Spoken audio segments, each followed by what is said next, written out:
Thank you very much. I'm not sure myself, but there seems to be something orchestrating this whole thing because all of a sudden, without any real, uh, I think, initiative on the part of political parties or on the part of people, we see some activity like seminars, like media discussions, like some people even writing a paper and presenting it in some gatherings. So, whatever the motive, I think this is something which keeps coming back. And this is not only one topic. You see the presidential form of government versus parliamentary form of government. First past the post system as opposed to proportional representation system. And of course, more provinces. These are some of the topics which keep coming back. And I must add one topic more, which is the direct election of the Senate. So each time debate starts, but it dies down and it doesn't reach any logical conclusion. But I'm not very sure what is the motive this time. Well, I don't mind even civil society organizations and public intellectuals initiating the debate. It is not something which only political parties have a right to monopolize. Uh, but yes, political parties have been raising this issue, uh, not a common issue, but each political party has its own uh, agenda about creating new provinces. Uh, we know in urban areas of Sindh, a separate province for urban Sindhis has been demanded more than once. Seraiki province has been demanded, South Punjab province, or a Bahawalpur, restoration of Bahawalpur state as a province, and then Pakhtun province in Balochistan. These are a few examples of what had been demanded in Hazara province in Khyber Pakhtunkhwa. They had been demanded at different times, and there had been some strong movements running that. But at the moment, I do not see such movements, at least on the surface.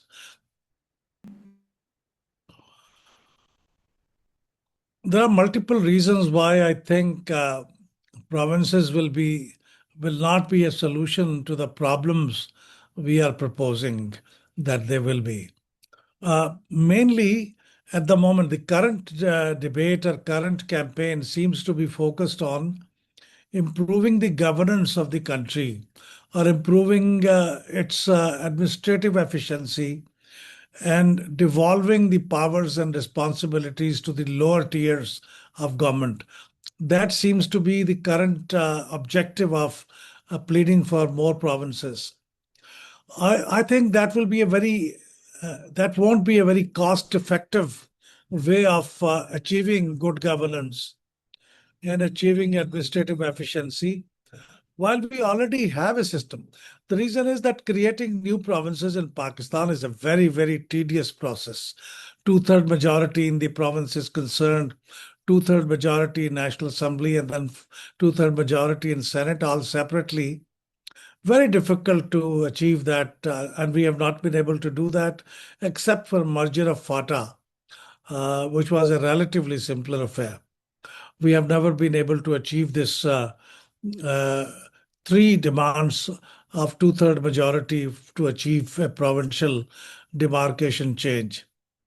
So, secondly, I think no matter what we say, that divisional commissioner's office will become chief minister's office, and a similar divisional office will become governor's house, and a conference room will become assembly building. I don't think it's practical. So what I'm trying to say is that creating new provinces will be a very costly affair. It will require a lot of physical infrastructure. It will require to pay for the additional number of government servants, very senior government servants, which will be required, like governors, chief ministers, ministers, etc. So, and compared to that is a much simpler option available, which you have not really fully explored. That is the local government system. Uh, Whenever there's a democratic government, they try to basically discourage an effective local government.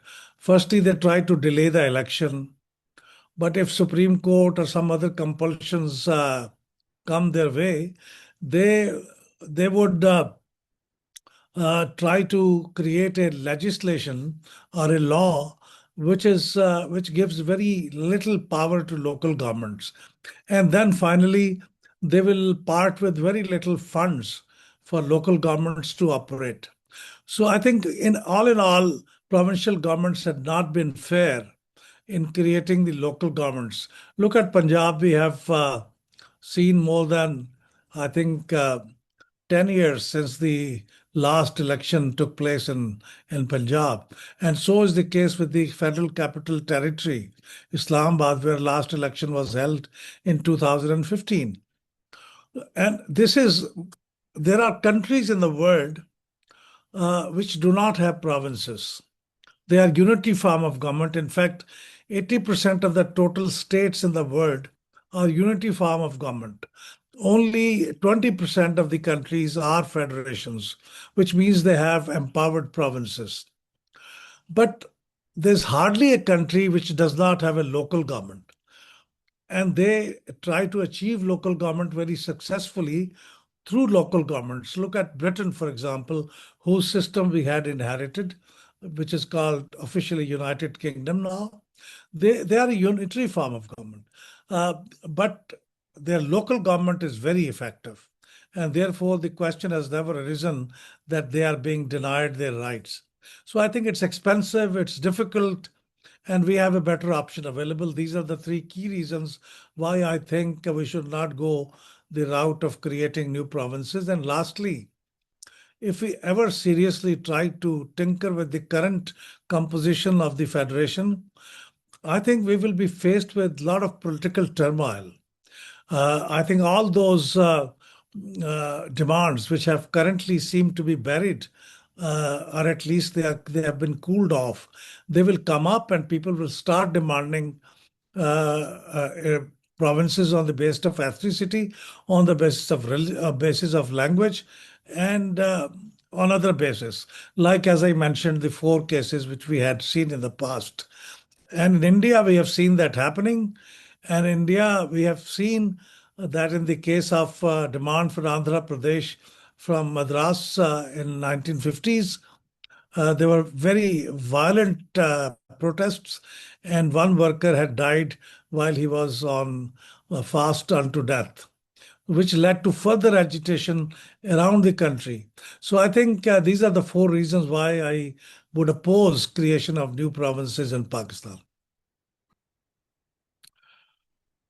Uh, with the current two-third majority of the ruling coalition and its supporters in the National Assembly and in the Senate, and in at least one province, like and two provinces, Punjab and Balochistan, uh, they think, someone may think that they have a much better chance of achieving the goal of more provinces than they had in the past. But despite that, I think it will be very difficult to develop really a consensus around the four provinces, around the political parties, and if they try to impose or steamroll because of the recently achieved two-third majority, I think it will be kind of disastrous for the health of the federation. And I do not think Pakistan People's Party will support a scheme of provinces which divides Sindh into provinces. And without, I think, Pakistan People's Party, it will be very difficult to achieve two-third majority in the Senate at least. Even in National Assembly, I think it will be very difficult without People's Party to achieve the two-third majority. So practically, I think despite all the powers which you have alluded to, I do not think it will be successful. Maybe they are very genuinely and sincerely trying to initiate a debate to create a genuine consensus And after they test the waters and they realize that there are no serious takers of more provinces, they may subside, they may back off. But really, it is too early to guess where it will lead to. I do not think PMLN and PPP would be supporting this idea. PTI may, and apparently PTI had been passionately advocating for that in the past. Uh, but I think political parties usually have their ears closer to ground, and they know what is the current state of problems and issues among the people of Pakistan. Uh, they may be feeling sympathetic to some kind of a new province, but there is no consensus at all on reorganization of the provinces, like 12 provinces or 32 provinces. There is no consensus. And they also know that there are more important issues at the moment being faced by the country. We have a resurgence of terrorism, at least in two provinces, which sometimes seems to be coming to the borders of the other two provinces. So it is a very serious situation. And we, despite the fact we have been trying our best, we were unable to control them so far. So that is one major problem. So we do not need another problem in the face of this. And secondly, we have just barely stabilized our economy, which had been at the brink of default not long time ago. So still, it is a very fragile situation. So I think we should all be focusing on health of our economy and on fighting the terrorism. And we should also try to see that some development takes place in the country. Uh, we do not have enough development funds, but whatever we have, people want to see the facilities being constructed for them or being provided to them, some better education, better health. In long term, even those who are sincere, they would realize even the creation of province will have an effect after say 10 or 15 years. It will not happen instantly. So a long-term solution, people are looking for short-term solutions at the moment. So I think that's why political parties are not very keen, are not very warm to the idea of creating more provinces. And these two major parties, at least, they think they have a lot of things to lose if the scheme of reorganization of provinces is brought forward.